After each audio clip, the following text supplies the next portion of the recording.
大家好，歡迎收睇新一集嘅北美稅務學堂，我係你嘅會計師 Philip。今日主要想同大家分享一個關於遺產稅嘅稅務知識點。咁呢個知識點咧叫做 Step Up Basis 或者 Step Down Basis。咁係按你嗰個情況去決定你係 Step Up 或者 Step Down 嘅。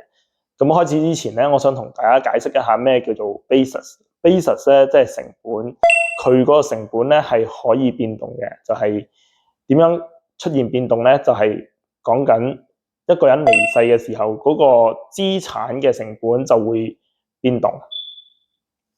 咁好快同大家講下咩叫做 step up basis 先啦。step up basis 嘅意思就係話，如果你好耐之前買咗一個資產，佢咧係50萬買翻嚟嘅，但係當你過身嗰日，佢變咗500萬，咁呢個資產咧佢就會變成咗一個 step up basis，即係話繼承人就會用500萬作為一個成本，而唔係50萬。咁50萬升到500萬 capital gain 咧，係需要點樣交稅咧？答案係唔需要交稅。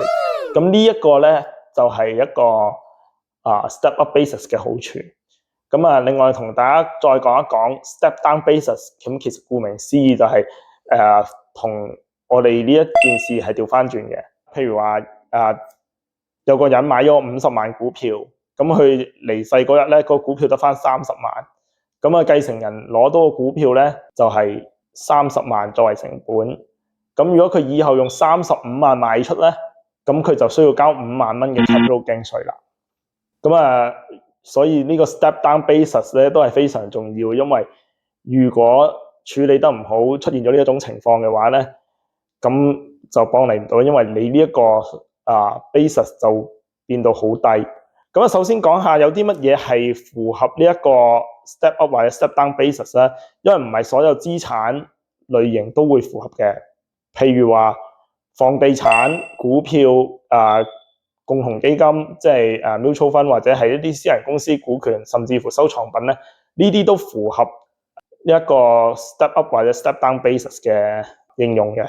咁有啲資產，譬如話係 IRA 401k 咧，佢哋呢啲咧就冇step up 或者 step down basis 嘅。咁另外特別再提一提就係年金或者係一啲應收收入咧，佢哋都冇得採用一個叫做 step up 或者 step down basis 嘅嘢。咁最後就係話 step up basis 咧係可以幫人哋可以慳到資本利得稅，但係 step down basis 咧咁就係鎖死咗個損失。仲有一樣嘢就係大家記得有一啲資產係冇呢一個 step up 或者 step down basis 嘅，所以遺產資產傳承嘅事喺美國係需要提前規劃。咁今日我嘅分享係到呢一度，咁多謝大家。如果大家鍾意呢條片嘅話，記得 like、subscribe 同 share，多謝。